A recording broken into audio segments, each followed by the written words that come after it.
harga minyak goreng yang semakin melambung tinggi. Bukan itu saja.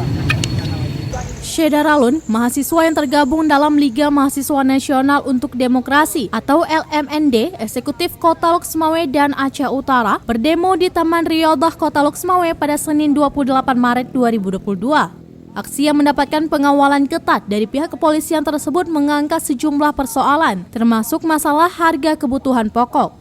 Koordinator aksi M. Fahrizi dalam petisi membacakan, pemerintah melalui Kementerian Perdagangan baru-baru ini mengeluarkan peraturan tentang pengaturan penetapan harga minyak goreng yang semakin melambung tinggi. Bukan itu saja, persoalan kekerasan seksual di Indonesia setiap tahunnya terus meningkat.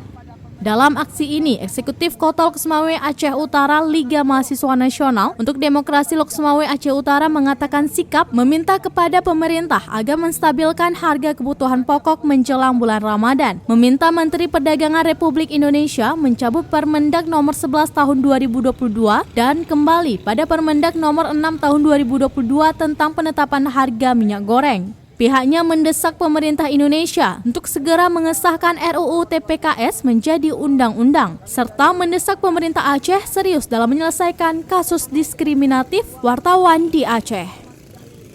Dari Lok Sumawe, Saiful Bahri, Surambi On TV.